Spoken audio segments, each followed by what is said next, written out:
बात क्या हो गई, परावर्तित हो गई, ठीक है ना। फिर आपने क्या देखा कि अरे दो माध्यम है, ये वायु और ये कांच, ठीक है ना। आपने देखा कि जैसे इसमें प्रकाश किरण डाली जा रही है अपने मार्ग से विचलित हो जाती है, देखा ना, क्या हो जाती है, अपने मार्ग से विचलित हो जाती है। आपने ये घटना भी देख ली, आपने ये घटना भी देखी। फिर क्या हुआ कि आपके पास दो ग्लासेस थे, उन दोनों ही ग्लासेस को आपने आपस में ऐड कर दिया, तो जो युक्ति बनी उसे हम क्या बोलते हैं, लेंस, ठीक है। अब यदि आप इसमें प्रकाश किरण डालोगे तब क्या होगा, प्रकाश किरण आपके स्पेस पे पड़ेगी, मतलब वायु से कांच में प्रवेश कर रही है। जैसे वायु से कांच में प्रवेश करेगी अपने मार्ग से विचलित हो जाएगी, होगी कि नहीं, है ना, अपने मार्ग से क्या होगी, विचलित हो जाएगी। फिर कांच से वायु में प्रवेश करेगी तो फिर क्या होगा, फिर से अपने मार्ग से विचलित हो जाएगी। मतलब जब भी आप लेंस की बात करोगे तो लेंस से दो बार अपवर्तन की घटना आपको देखने को मिलेगी। कारण आपको पता चल गया, प्रकाश किरण एक माध्यम से दूसरे माध्यम में पहुंचती है तो वो अपने मार्ग से विचलित हो जाती है, ठीक है। तो एक माध्यम से दूसरे माध्यम में, फिर दूसरे माध्यम से पहले माध्यम में, ठीक है ना। इस तरीके से प्रकाश किरण क्या हो जाएगी, विचलित हो जाएगी। हम टॉपिक स्टार्ट किया है हमने लेंस, ठीक है ना। अब आपको ये देखना है लेंस को किस तरीके से परिभाषित करोगे।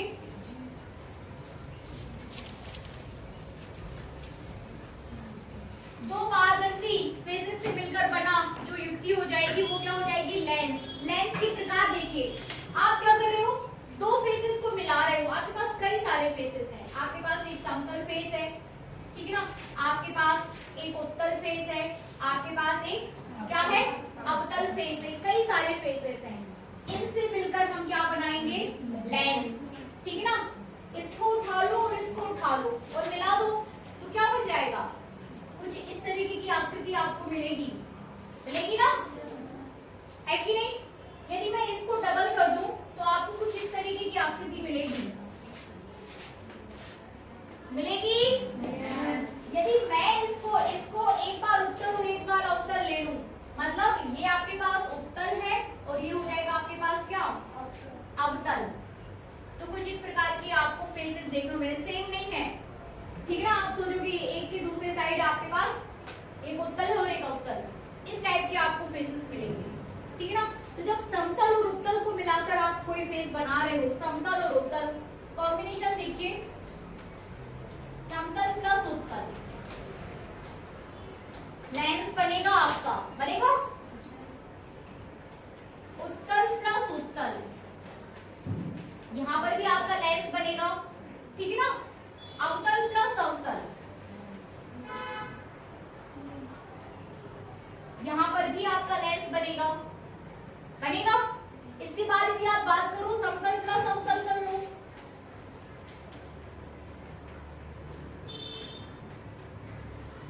तो यहां पर भी लेंस बनेगा। इसके बाद उत्तल अवतल कर लो,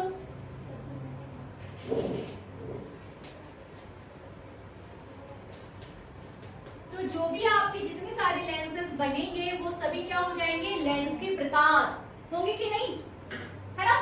इससे बना लो समतल अवतल, तो समतल अवतल लेंस, एक शब्द आप समतल का दूसरा अवतल का, दोनों को ऐड कर लो तो समतल अवतल लेंस, मतलब उस लेंस का एक फेस प्लेन रहेगा और दूसरा अवतल रहेगा। Is that clear. उत्तल अवतल, उत्तल अवतल में क्या हो जाएगा, एक उत्तल रहेगा और दूसरा अवतल, ठीक है। फिर समतल उत्तल में क्या हो जाएगा, एक फेस समतल और दूसरा उत्तल। अवतल उत्तल में, उत्तल उत्तल में दोनों उत्तल, अवतल अवतल में दोनों अवतल, ठीक है ना। इस प्रकार ये लेंसेस आपके बन जाएंगे, ठीक है। आगे बढ़ते हैं।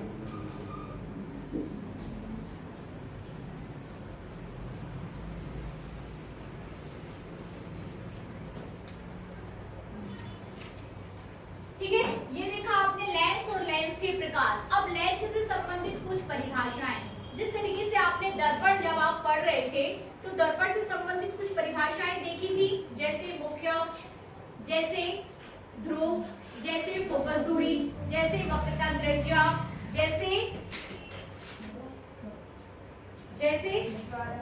द्वारक, फोकस दूरी, ये सारे पॉइंट्स अब आपके कहां पर लगना है, लेंस में भी लगना है, लेंस में। इज दैट क्लियर ना। यदि मैंने ये लेंस उठाया तो ये लेंस क्या है, आपके दो फेसेस से मिलकर बना है कि नहीं? ये सिर्फ एक था, ये आपने उठाया और ये दर्पण था, आपने इसका मुख्य अक्ष खींचा, इसको क्या बोल दिया? ध्रुव। बोला था ना ध्रुव, इसको बोला आपने मुख्य अक्ष, ठीक ना? फोकस दूरी, ये सारे पॉइंट्स आपके आ गए थे। अब चूंकि आपका ये डबल फेसेस है, ये कैसा है? डबल फेसेस, इट मींस इसकी भी कुछ फोकस दूरी होगी और इस फेस की भी फोकस दूरी होगी। तो यहाँ पर आपकी फोकस दूरी और वक्रता त्रिज्या इन दोनों के दो पॉइंट हो जाते हैं, दोनों, है ना?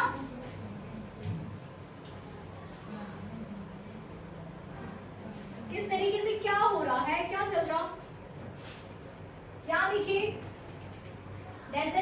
लाइन डालिए तो ये हो जाएगी मुख्य अक्ष, ठीक है ना? क्या हो जाएगी? मुख्य अक्ष, ठीक है?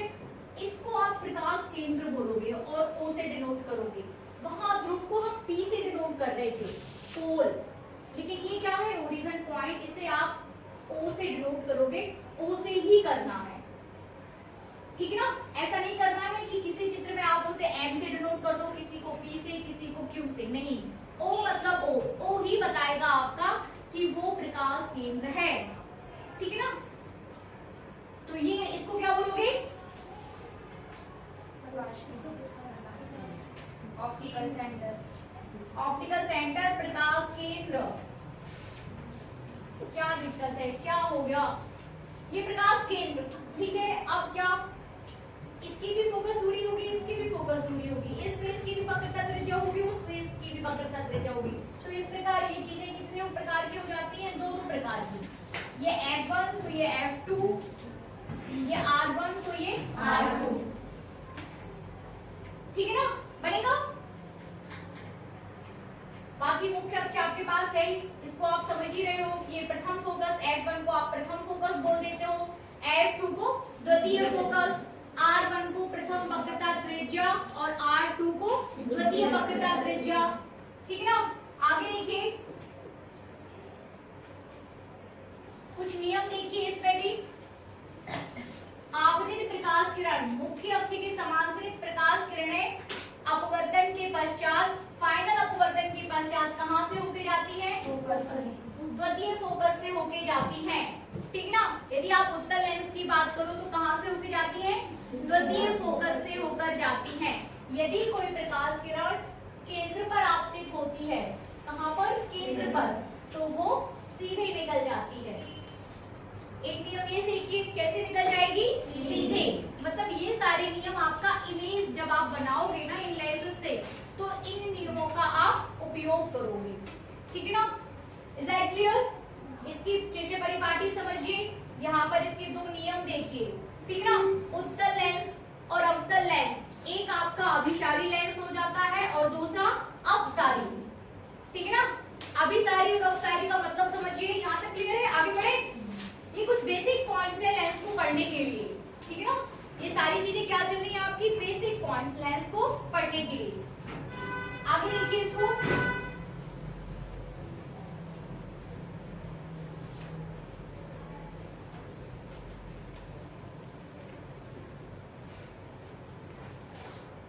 अपसारी और अभिसारी, ये वर्ड आप सुन चुके होंगे पहले। अपसारी मतलब क्या होता है और अभिसारी, फटाफट बताइए। अपसारी मतलब और अभिसारी मतलब। अपसारी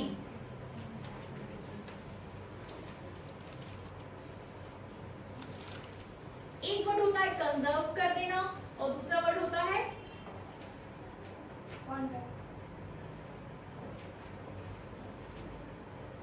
नहीं पढ़ा क्या? अपसारी और अभिसारी बताइए सुहानी।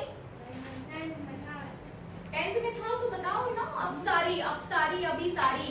अपसारी मतलब फैला देना, अपसारी मतलब खींच के ना एकत्रित कर लेना। अपसारी मतलब फैला देना, अभिसारी मतलब इकट्ठा कर देना, ठीक है ना?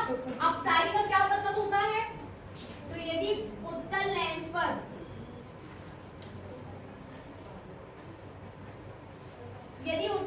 प्रकाश मुख्य अक्ष के समांतर आपतित हो रही हैं, तो ये सारी किरणें क्या हो जाएंगी, फोकस पर इकट्ठी हो जाएंगी। इसलिए इस लेंस को अभिसारी लेंस बोलते हैं। क्या बोलते हैं, अभिसारी लेंस। और जब अवतल दर्पण पर प्रकाश किरणें पड़ती हैं तो वो मुख्य अक्ष के समांतरित सभी किरणें फोकस पर इकट्ठी हो जाती हैं, लेकिन आती हुई प्रतीत होती हैं जैसे कि वो फोकस से आ रही है, मतलब कि सीधा मतलब है फैल जाती हैं। ठीक ना, सीधा क्या मतलब है, फैल जाती हैं। तो इसीलिए फैलाने के कारण अवतल लेंस को अभिसारी लेंस, अपसारी लेंस और आपके उत्तल लेंस को अभिसारी लेंस कहते हैं। ये आपके ऑब्जेक्टिव में आपसे पूछा जा सकता है। ठीक है, अब हेडिंग दीजिए आप लोग। ये सारी आपका वो था इंट्रोडक्शन लेंस के लिए। हेडिंग दीजिए, पतले लेंस के लिए अपवर्तन का सूत्र। चिन्ह परिपाटी तो मैं आपको बता ही चुकी हूँ, है ना। चिन्ह परिपाटी मैं आपको बता चुकी हूँ।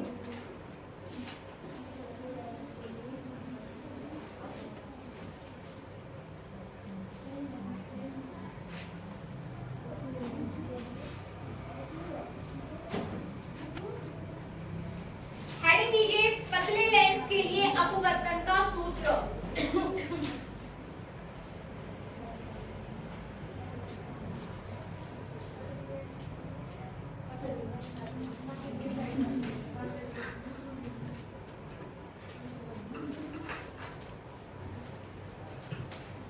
लाइट आ गई है ना, अभी नहीं थी ना।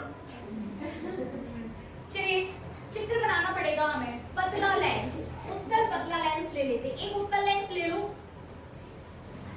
चित्र स्पष्ट बनाइए। ठीक है ना, एक उत्तल लेंस ले लो।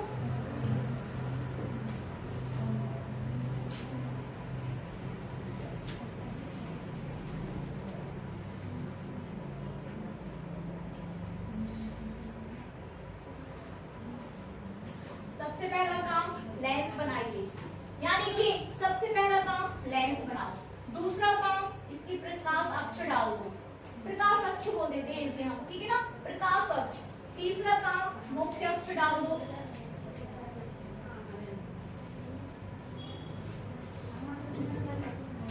चित्र को ध्यान से देखिए, पॉइंट ऊपर कोई वस्तु रखी हुई है, ठीक है ना। कहाँ रखी है, पॉइंट ऊपर। इससे चलने वाली प्रकाश किरण प्रथम फेस पर टकराएंगी, ठीक है ना। कहाँ जाकर क्यों टकराएंगी, प्रथम फेस पर, इस पॉइंट पे जाकर टकराएंगी। मतलब अभी हमने कुछ नहीं किया है, वस्तु से चली प्रकाश किरण और लेंस के संपर्क में आ गई। ठीक है, इतनी बात क्लियर है। प्रकाश किरण कहाँ से कहाँ जा रही है, वायु से कांच में, मतलब विरल माध्यम से सघन माध्यम में। तो क्या होगा, झुक जाएगी। तो थोड़ा सा ये झुक जाएगी, झुक जाएगी ना। अब क्या होगा, फिर से इसका इस पॉइंट पर ये हो गई, झुक गई। अब क्या होगा, फिर से अपवर्तित होगी। अब प्रकाश किरण सघन से विरल में जा रही है, तो अभिलंब से दूर हट जाएगी। तो थोड़ा सा ये ऐसे दूर हट जाएगी, ठीक है ना। Is that clear. ये इधर जाके मिलेगी आपको। इतना बनाइए।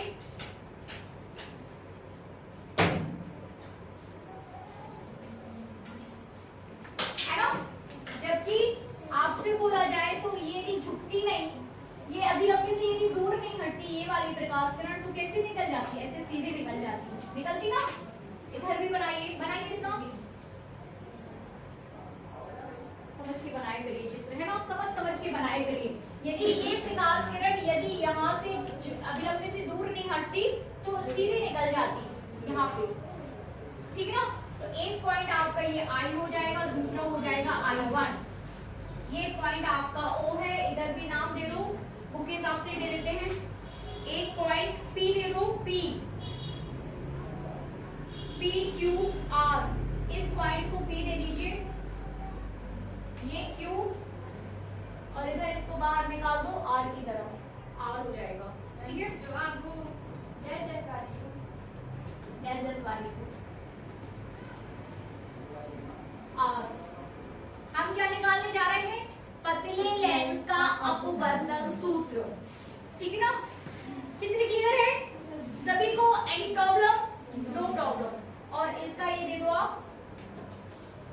ये ए हो जाएगा, ये बी हो जाएगा और ये ओ हो जाएगा। प्रकाश केंद्र ओ हो जाएगा।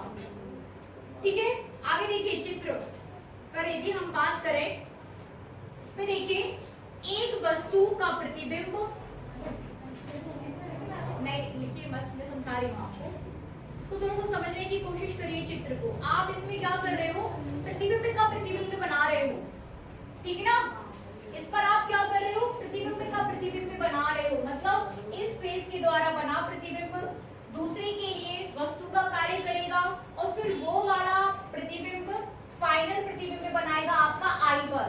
फिर से देखिए, आपने देखिए अपवर्तन आपका दो घटनाओं से हो रहा है कि नहीं, कि प्रकाश किरण आपकी ये चली, यहाँ आई, अपवर्तित हुई और इसको सीधे निकल जाना निकलना था ना, लेकिन जहाँ यदि वो सीधे निकलती तो यदि ये फेस नहीं होता तो फिर वो सीधे निकल जाती, और जहाँ सीधे निकलती मुख्य अक्ष पर जहाँ मिलती वहाँ उसका ये प्रतिबिंब बन जाता, दैट इज I1। अब ये वाला I1 इस फेस के लिए आपका AQRB के लिए किसका काम करेगा, वस्तु का काम करेगा, और इस वस्तु का प्रतिबिंब फाइनल प्रतिबिंब आपको कहाँ मिलेगा, I पर, ठीक ना, किस पर मिलेगा, I पर। थोड़ा सा देख लो, विचार कर लो, फिर अपन आगे बढ़ते हैं।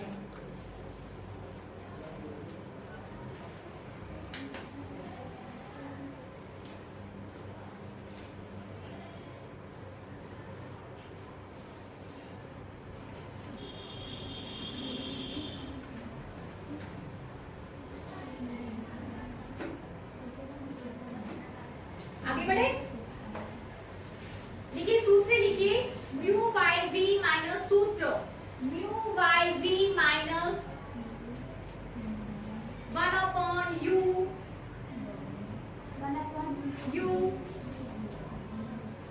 Mu by V minus 1 upon U equals to mu minus 1 upon R, mu by V minus 1 upon U equals to mu minus 1 upon R, ठीक है ना। ये सूत्र हम निर्मित कर चुके हैं, इसका यूज हम करेंगे किसके लिए, अपवर्तन सूत्र निकालने के लिए, ठीक है। अब यहाँ देखिए, इस सूत्र को आप दो बार यूज करोगे, एक बार प्रथम तल के लिए, उसको कुछ भी बोल सकते हो आप, फेस बोल दो, तल बोल दो, क्या बोला जा रहा है, पृष्ठ बोला जा रहा है। इस सूत्र को आप दो बार यूज करोगे, प्रथम पृष्ठ के लिए फिर दूसरे पृष्ठ के लिए, ठीक है ना, समझ लीजिए फिर करिएगा। यदि आप प्रथम पृष्ठ की बात करें, प्रथम पृष्ठ मतलब ये आपके पास प्रथम पृष्ठ है, ठीक है ना।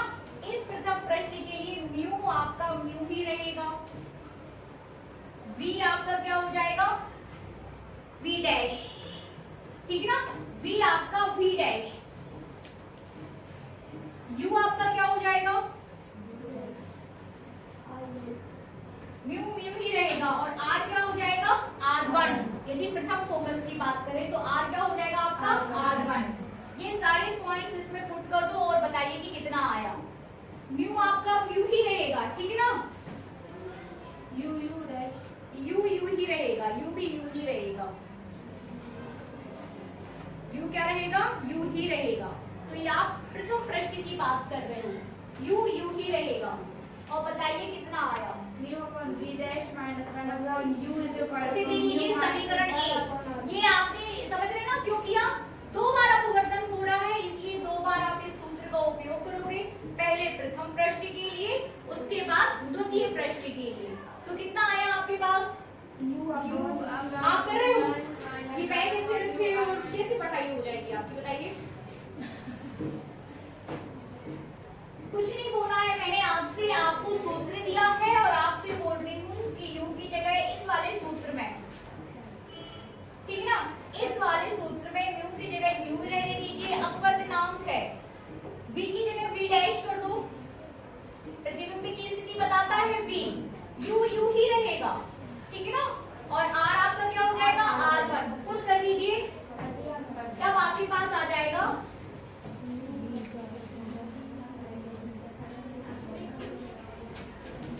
म्यू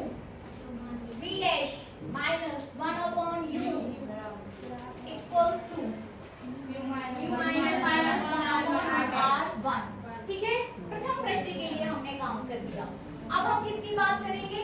द्वितीय प्रश्न के लिए, ठीक है ना? किसकी बात करेंगे? द्वितीय प्रश्न के लिए। तो द्वितीय प्रश्न पर आ जाइए। यहाँ देखिए द्वितीय प्रश्न, चित्र में वापस आइए। प्रकाश किरण कांच से, वायु से कांच में प्रवेश कर रही, तब अपवर्तनांक आप म्यू कर रहे हो, ठीक है?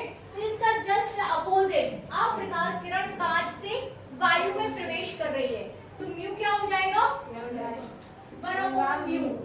ऐसे होता है ना, a mu g equal to 1/g mu a। इस कॉन्सेप्ट का यूज किया जा रहा है, ठीक है ना? वायु से कांच में, देख कांच से वायु में, तो म्यू को आपने किस में कन्वर्ट कर दिया? 1/म्यू में। तो अब आप द्वितीय प्रश्न में आपका म्यू क्या हो जाएगा? 1/म्यू। म्यू हो जाएगा आपका 1/म्यू। समझ में आया कैसे?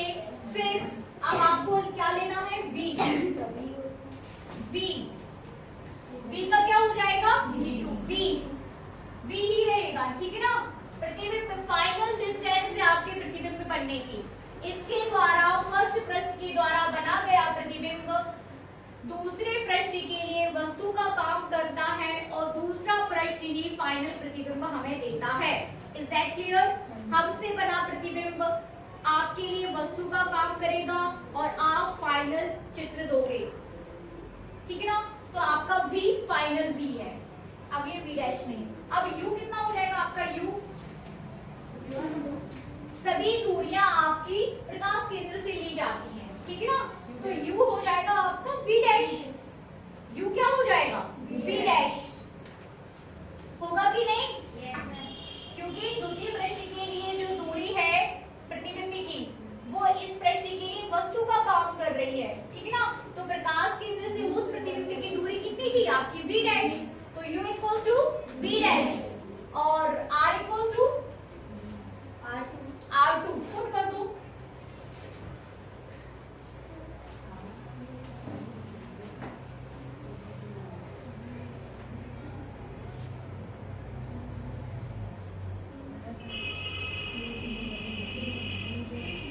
पुट कर दीजिए और बताइए कितना आया?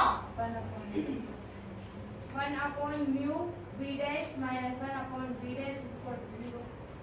म्यू की जगह 1/म्यू लिखा है और v की जगह v, ठीक है ना? और u की जगह v डैश कर दीजिए। हो गया? चलिए सभी बच्चे करें। इसे आप समीकरण 1 दे रहे थे, इसे दे दो समीकरण 2।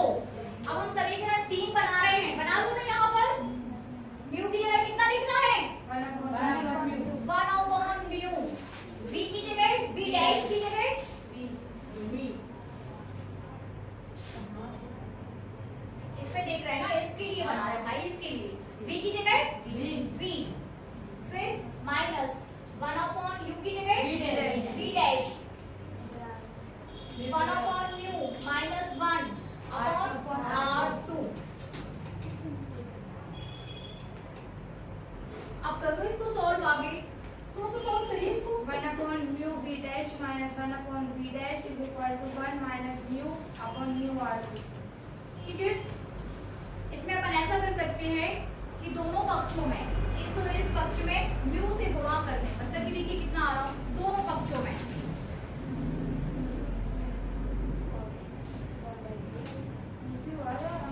करिए तो सही, करिए तो सही। दोनों पक्षों में म्यू से गुणा करने, मतलब ये इस वाले में, सेकंड वाले में सॉल्व करने के बाद इसमें इसी में आपने बनाया और म्यू से गुणा कर दो, लिख देती हूं मैं, दोनों पक्षों में म्यू से गुणा करने का।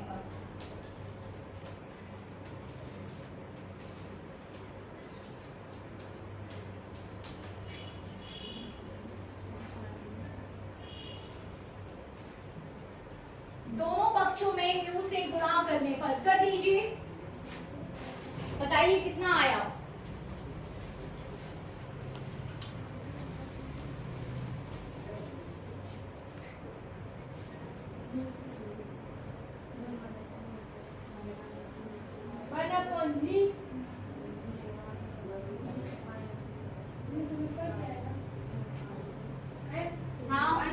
हाँ कटेगा ना, जैसे आप यहाँ पे म्यू से गुणा करोगे तो ये कैंसिल,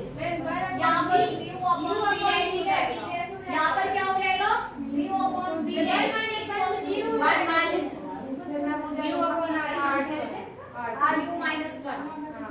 अगर यहाँ पर म्यू से गुणा करोगे तो ये म्यू अंदर कैंसिल हो जाएगा और यहाँ 1 आएगा। 1 माइनस म्यू अपॉन R2 आएगा। आया ना? 1 माइनस म्यू अपॉन R2 गुणा नहीं कर पा रहे हैं बाकी दूसरे बच्चे।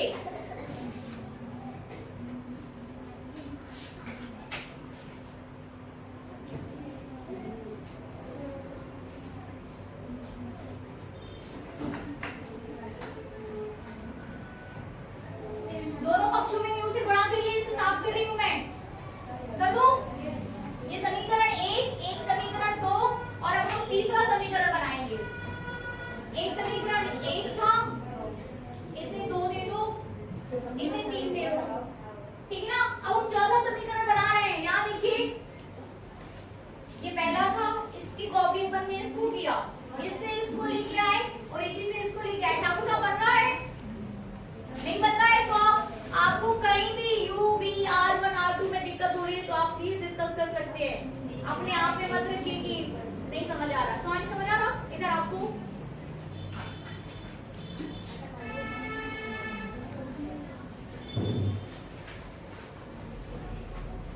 दोनों पक्षों में म्यू से गुणा करना है। कर दीजिए। जैसे यहाँ देखो, सीधा सीधा हम लिख लेते हैं फिर कर रहे हैं। जैसे बाकी बच्चों को नहीं बन रहा है तो हमने कुछ नहीं किया, हमने ये म्यू लिख लिया और हमारा एज इट इज इसको ले लो 1 upon mu as it is, ठीक ना? म्यू से गुणा कर रहे हैं ना दोनों पक्षों में। ये v एज इट इज ले लो माइनस, अब देखिए म्यू का इसमें इस पद पे भी गुणा होगा, म्यू का इस पद पे भी गुणा होगा, मतलब चारों पदों में गुणा होगा। इस टर्म में भी, इस टर्म में भी, इस टर्म में भी। 3 टर्म है अपने पास, तीनों टर्म्स में म्यू से गुणा होगा, ठीक है? कर दो माइनस म्यू और अंदर आपके पास क्या है 1 अपॉन v डैश। सही लिखा मैंने? इक्वल्स टू, फिर ले लो म्यू, अंदर क्या है आपके पास 1 upon mu minus 1 upon r। इतना करने में किसी को कोई प्रॉब्लम? जहां भी सिर्फ म्यू लिखा है, अपन ने लिखा है, इसका गुणा कर रहे हैं ना, उसको लिख दिया है। अब सॉल्व करिए। इस म्यू से ये म्यू क्या कैंसिल कर सकते हैं? कैंसिल कर दो। मैंने यहाँ पे R2 क्यों नहीं लिखा? देख लिए तो कोई दिक्कत नहीं, ठीक है? ठीक है ना? R2 लिखना चाहिए वहां। म्यू से तो कैंसिल किया 1 अपॉन v माइनस, अब क्या करना है? ये तो कुछ कैंसिल नहीं हो रहा तो ये एज इट इज आ जाएगा mu upon v dash equals to. अब यहाँ देखो, यदि ये म्यू को आप अंदर लेके जाओ तो ये म्यू 1 अपॉन म्यू से भी गुणा करेगा और ये म्यू 1 से भी गुणा करेगा। ये म्यू कैंसिल हो जाएगा और ये हमारे पास बचेगा। तो इसको सॉल्व करने पर अपने पास क्या आ जाएगा 1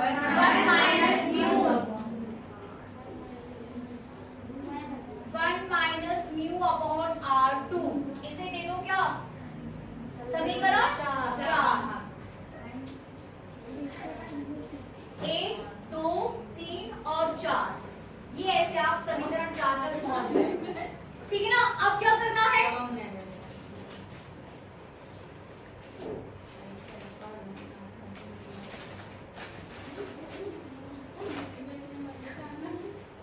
अब समीकरण 4 और समीकरण 2 इन दोनों को जोड़ने पर जोड़ दो।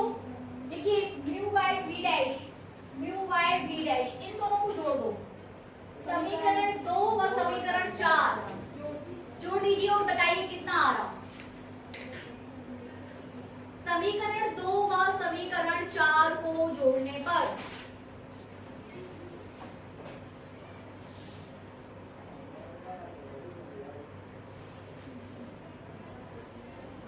और फिर बताइए कितना आ रहा।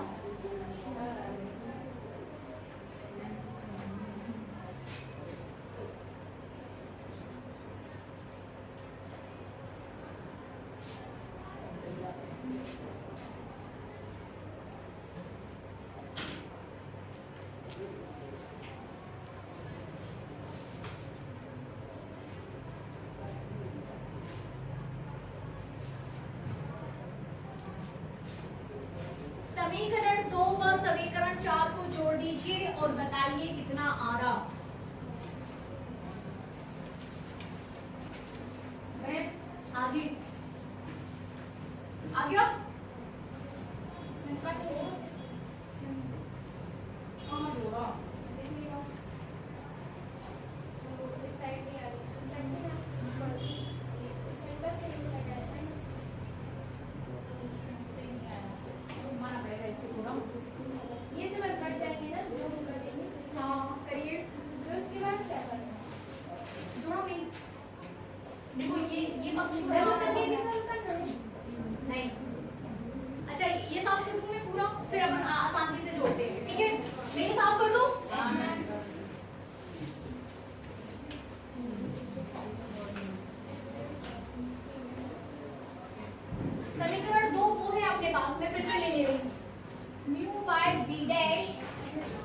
Minus 1 upon u equals to mu minus 1 upon r1।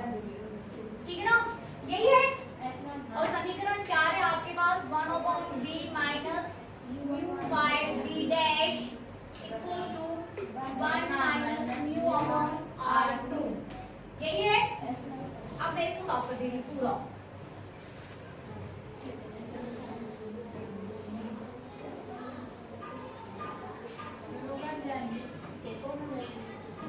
समीकरण 2 और 4 को जोड़ा जा रहा है, जोड़ दीजिए। हम कुछ नहीं कर रहे हैं, हम जैसा जोड़ना घटाना होता है हम वैसा उसको जमा लेते हैं। ज्यादा दिमाग मत लगाइए, जैसा जोड़ना घटाना होता है ना आप उसको इजीली एक स्टेप ज्यादा करो लेकिन समझ के करो। समझ रहे ना, एक स्टेप ज्यादा करिए पर समझ के करिए। तो आओ भैया आ रहे हैं, खुद जाओ। कर रहे ना सॉल्व, वहीं तक पहुंच रहे, ठीक है। जो कट रहा हो हम काट देंगे, हमें क्या पड़ी है। Mu by v dash minus 1 upon v। मैंने इस पद को एज इट इज ले लिया, फिर हम लगाएंगे प्लस का निशान और फिर इनको ले लो 1 upon v minus mu upon v dash as it is equals to, अब क्या है mu minus 1 upon r1 plus 1 minus mu upon r2। ठीक है ना, 1 माइनस म्यू अपॉन r2। अब क्या करूं, म्यू बाय v डैश काट दीजिए 1 अपॉन u। ये क्या था आपके पास 1 अपॉन u है ये, ठीक है ना, 1 अपॉन v, ठीक है ना। तो म्यू बाय म्यू डैश और म्यू बाय म्यू डैश को काट दो, इस साइड क्या बचेगा अपने पास 1 upon v minus 1 by u।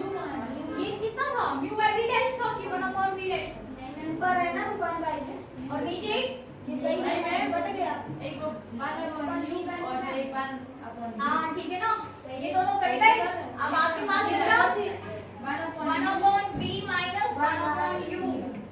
ये बचा ना, ये जो बचे एक ये और एक ये, तो 1 minus v minus 1 upon u, ठीक है, बराबर का निशान लगा दो। ठीक है, अब यहाँ देखो म्यू माइनस 1 माइनस म्यू, एक जैसा कर लो इन दोनों को, या तो म्यू माइनस 1 कर लो या 1 माइनस म्यू कर लो, या r1 माइनस r2 होना चाहिए, r1 को पहले r2 को बाद, ठीक है। तो इसको देख लो mu minus 1 upon r1 minus mu minus 1 upon r2। सही लिख दिया, ठीक है ना, ये समझ आया।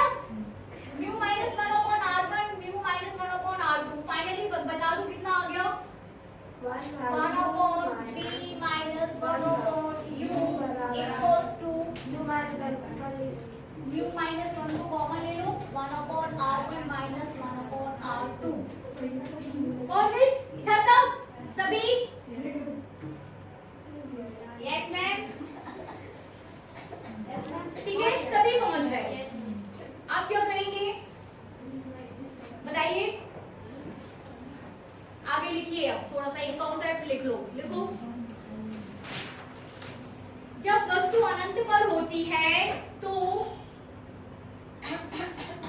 तब प्रतिबिंब द्वितीय फोकस पर लगता है, इसके केस में, ठीक है ना, क्योंकि आपको यहाँ पर बताना पड़ेगा कि प्रथम फोकस है कि द्वितीय फोकस है। तो जब वस्तु अनंत पर होती है तो वस्तु का प्रतिबिंब द्वितीय फोकस पर बनता है। किस पर बनता है, द्वितीय फोकस पर। तो लिख दीजिए, आप v और u बताइए कितना हो जाएगा, ये साफ कर दूं, ठीक है ना, v u। यहाँ देखो वस्तु को आपने कहाँ रखा, अनंत पर, मतलब अनंत क्या दिखा रहा है, वस्तु की स्थिति, प्रकाश केंद्र से वस्तु की स्थिति, तो वो कितनी हो जाएगी u, बताइए ना क्या u, वस्तु की दूरी, u वस्तु की दूरी है। आपसे आपने लिखा ना, एक लाइन लिखी, अब उसको समझिए। आपने लिखा है कि जब वस्तु को अनंत पर रखा जाता है, कहाँ रखा, अनंत पर, तो इसका मतलब क्या है, u क्या हो गया आपका, अनंत। u आपका इक्विवेलेंट किसकी चला गया, अनंत के। तो प्रतिबिंब में कहाँ बन रहा है, f पर, द्वितीय फोकस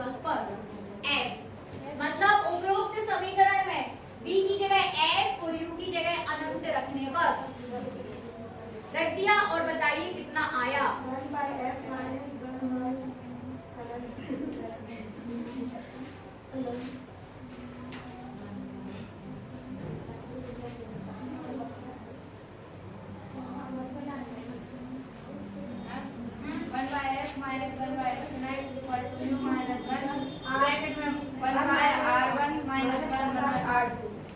ठीक है, कितना आपका आ गया 1 by f माइनस 1 बटे अनंत equals to mu minus 1 upon r1 minus 1 upon r2। ठीक है ना, 1 बटे अनंत मतलब 0, so we have 1 by f equals to mu minus 1 upon r1 minus 1 upon r2। Finally हम इधर तक पहुंच गए। ठीक है, तो ये उपरोक्त समीकरण की अपवर्तन सूत्र है या लेंस निर्माता सूत्र है। बनेगा कोई कॉन्सेप्ट कुछ बन नहीं रहा हो, कहाँ v को v डैश ले रहे हैं, कहाँ u ले रहे हैं, सारी चीजें बनेगी। कॉन्सेप्ट आप याद रखिए कि एक का प्रतिबिंब दूसरे के लिए वस्तु का काम करेगा। ठीक है ना, और फाइनल डिस्टेंस जो है वो v है। बनेगा सभी से?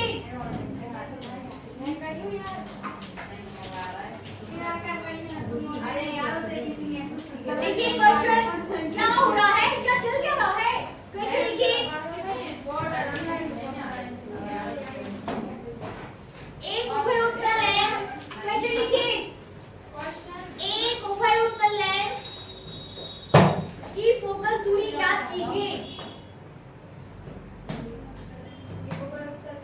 की फोकस दूरी ज्ञात कीजिए जिसके दोनों गोलीय पृष्ठों की वक्रता त्रिज्याएं क्रमशः जिसकी वक्रता त्रिज्याएं क्रमशः 50 सेंटीमीटर है। हाँ, दोनों की वक्रता त्रिज्याएं 50 सेंटीमीटर है। आगे लिखिए, एक उभय उत्तल लेंस है जिसकी फोकस दूरी आपको निकालनी है। ठीक है ना, जिसकी वक्रता त्रिज्या 50 सेंटीमीटर है और क्या बस निकाल दो। और क्या चाहिए, म्यू देख लो, म्यू उसका अपवर्तनांक, लेंस का अपवर्तनांक 1.5 है। निकाल के दिखाइए कितना आ रहा।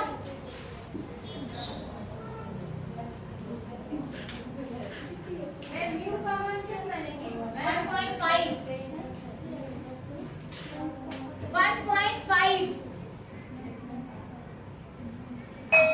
एफ आपको निकालना है। म्यू दिया है 1.5 और r1 r2 हमेशा बराबर ही रहती है। कितनी है 50 सेंटीमीटर। लेंस कैसा है उभय उत्तल, इट मींस ये वाला। अब निकाल दो f इक्वल टू 1/1.5। कौन सा सूत्र लगाया? लास्ट वाला। हाँ लगा दो, लगा दिया। लगाया, दिमाग लगाना पड़ेगा यहाँ थोड़ा सा।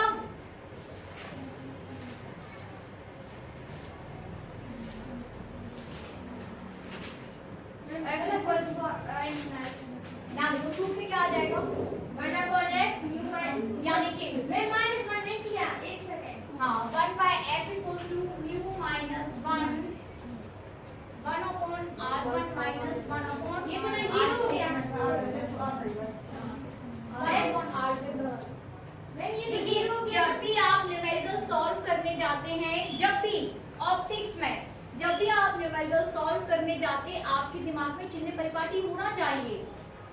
ठीक है ना, कि कब किस चीज को आपको प्लस लेना है, किस चीज को माइनस लेना है। अभी देखिए दो फोकस हैं, दो वक्रता त्रिज्याएं हैं, एक इस साइड है और दूसरी इस साइड है। ये r1 है और ये r2। अब बताओ एक साइड कैसा रहेगा, ऋणात्मक और ये r2 धनात्मक। ये धनात्मक होगा, r2 पॉजिटिव और r1 नेगेटिव। अब सॉल्व करिए, r1 is equal to r2 but r1 आपका पॉजिटिव है, जो भी है वो करके बताइए। अब बताइए कितना आया। 1.5 माइनस 1 किसको नेगेटिव लेना है आपको, r50। r1 किसको पॉजिटिव ले रहे हो ये बताइए पहले, r2। ये r2 आपका पॉजिटिव 50, r1 आपका नेगेटिव 50। अब पुट कर दो और बताइए कितना आया।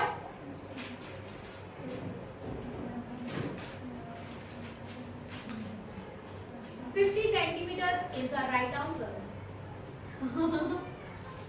आया 50। बाकी कल पढ़ते हैं, ठीक है ना।